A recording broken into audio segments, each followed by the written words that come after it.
So the pre-fight press conference for UFC 309 just happened about a couple hours ago, and let's run through it. I want to give my summary. So overall, wouldn't rank this in the top 50% of pre-fight press conferences. You guys know why. There wasn't much happening, not a lot of bad blood. It's understandable. Nevertheless, it's still good to see the fighters come out and talk about, how they see the fight going, many different things, and especially talk about them in front of their opponents. So it's still the purpose of a pre-fight press conference was still served tonight. Yeah, I'm gonna go through each fighter that was there, and see how I'll talk about how entertaining they were, what they said, all that type of stuff. So Jon Jones, I feel, was the most entertaining fighter tonight. Bo Nickal had like a little bit of an insult towards Paul Craig, but that was immediately followed by a compliment. So that wasn't really anything. And there was some stuff between Charles and Chandler, but none of it was bad blood stuff. Charles is a nice guy who likes to make friends with everybody, and that's very respectable. So, like I said, Jon Jones, I feel like was the most entertaining. And you could chalk that up to a number of things. It could be his controversy with Tom Aspinall and the questions that were being asked. It could be the deep answers he gave to a lot of other questions about his career, about what a win over Stipe would mean, things like that. So yeah, I think he gave the best responses, and for what it's worth, had the most entertaining performance. If you could call saying stuff at a pre-fight press conference a performance, but either way, I think Jon was the most entertaining, and he said a lot of things. He was asked, obviously, about Tom Aspinall. I think the safest betting odd happened tonight. Betting, if I had money, I would have put so much fucking money on the possibility of somebody just mentioning the name Tom Aspinall at the press conference. The journalists, the fighters, Dana, somebody with a microphone mentioning the name Tom Aspinall. I would have put so much money on that, and I would have won so much money on that, but I ain't got money. But yeah, Jon had some deep answers to deep questions, and that was really it. He still harbored hate towards Stipe. We all know why, because he thinks Stipe called him a bitch or something like that, and Stipe said something about his family. I don't know what the fucking case is. I think it's kind of water under the bridge at this point. I think Stipe should be shown respect. Same as Jon. And I know Jon feels disrespected, and that's why he doesn't want to fight Tom Aspinall. I don't blame him. I think there's been a lot of disrespect towards Jon for a very long time now. I understand what he did outside of the octagon isn't great stuff, but a lot of fighters have done really terrible things, and nobody's really talking about that. It's really just spotlight on Jon. Jon's the big giant asshole. All this shit like that. I think it's very disrespectful. I like Jon. I wish him the best. I think he's definitely going to retire this weekend. I think he won't fight Tom. Obviously, I just said why he feels disrespected. He doesn't want to dance in front of MMA fans like a fucking monkey and be told what to do all the fucking time and get disrespected into a final fight. And that's just what it is, So I respect Jon for his decision, and I wish him a great retirement. He's had an amazing fucking career, the MMA GOAT, the best career ever, and that's just what it is. He'll finish in MMA, UFC, and even American sports Mount Rushmore. That's where he finishes at. He's the GOAT. He's the MMA GOAT, and he'll really just beat Stipe. But it's a different thing. Next up, because I started with the main event. The next fighter is obviously Stipe. Stipe isn't a press conference guy. He's not a media guy. He kind of looked a bit like a deer in headlights at a lot of points. Didn't really speak up a lot. Didn't really use a lot of words. And that's understandable, and that's okay, and that's respected. Stipe doesn't really have to say much. He lets his actions show what he means and what he's trying to say. And they scream what he's trying to say, because he is the heavyweight GOAT, and he's done so much for the UFC, and it all shows. And he came out with the fireman's hat. A lot of respect to the first responders. A love it. I love it. He came with a really cool leather jacket too. So did John. Really cool stuff from both fighters. I'm excited to see that main event. Next up is Charles and Michael Chandler. Of course, Charles still has not learned English. Still uses the Brazilian translator. It is what it is. The fans booed Michael Chandler, a loud, resounding boo. I don't agree with it. I love Chandler. I hope he wins. I think Chandler deserves a win. I think it's less probable that Chandler wins, given how good Charles is, and even the fact that Charles won the last fight. But I am going with Michael Chandler.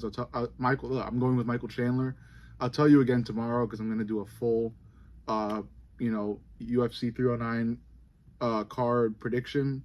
Prelims, main events, all that. I'm going to do a full prediction for every fight, how it goes, how it ends, and I'll even go into why I feel like Michael Chandler's going to win. I've even made a video, I think yesterday or 2 days ago, about why Chandler's going to win, but I'll go deeper too. Either way, I hope Chandler wins. Chandler, despite the boo, I feel like he was too friendly to Charles. I'm all for friendship and respect, but I feel like Chandler kind of just like started even crediting Charles and just complimenting him like all the time, and nothing really about his case. Like he did mention like one thing like, oh, this is my time, but besides that, I feel like Chandler should have said more things that put credit towards himself and what he's done and what he's trying to do. I feel like he was way too respectful. I think after he got all those loud boos before he even spoke, he kind of just shriveled up and decided to play the role of a Charles fan. Charles Oliveira, of course, was grateful for the cheering and everything, and it's the same shit he's always said. You know, he loves the fans. He's ready to do what he usually does, and that's just it. You know, he's ready to go out there and be classic Charles. And then we've got Paul Craig and Bo Nickel. I think it was just Charles, Michael Chandler, Stipe John, and Paul Craig and Bo Nickel. That was really it. So yeah, Paul Craig. I don't know what happened to Mauricio Rufy and his opponent, but whatever happened is whatever happened. Bo Nickel and Paul Craig. Bo Nickel, like I said before, Bo Nickel had that like one little dig at Paul Craig because Paul Craig said something, but it wasn't very clear what he said, and then Bo Nickel was like, I don't know what the hell he's saying. But then he followed up with a compliment saying that Paul Craig's accent is cool though.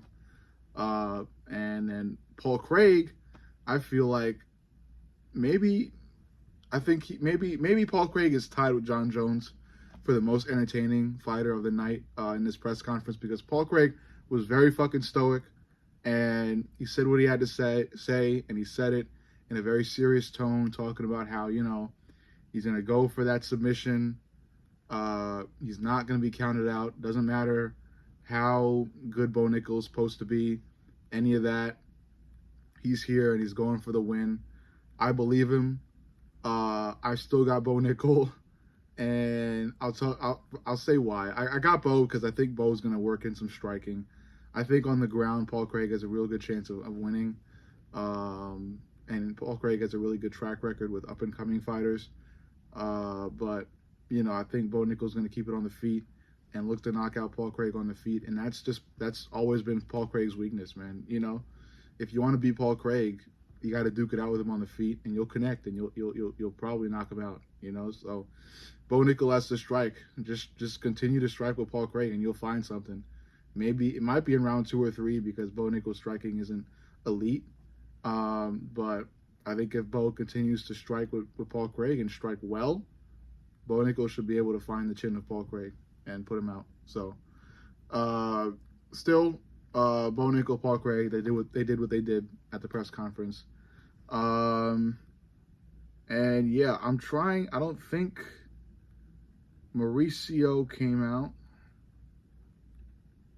Let me just clarify really quick live on this video to see. real quick if Mauricio Rufy was out there. Yeah, he wasn't out there. Yeah. It was just the top 3 fights. So overall, like I said, lower end of press conferences, but things did happen as they always do. Also, just quickly talk about the face-offs. Pretty good, regular stuff. I feel like John should have shook Stipe's hand, but he proceeded not to. I think that was a bit petty of John. Like I said, I don't agree with all of John's actions, but I do agree with the fact that he is the MMA GOAT. Regardless of what anybody says, regardless of how many MMA fans cry and shit their pants over the fact that John is successful, John is the MMA GOAT.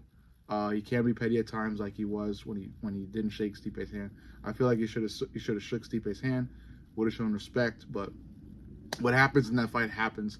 I still got John the whole fucking way, and I'll tell you more of why tomorrow when I make my full fight card prediction. I'll post it probably midday tomorrow. Make sure you tune in and watch it immediately. Make sure you watch this one too. Well, you're already fucking watching it now. Either way, I love you guys. Let me know what you think. Make sure to like, comment, and subscribe. But most importantly, subscribe. I love you all, and I'll see y'all in the next.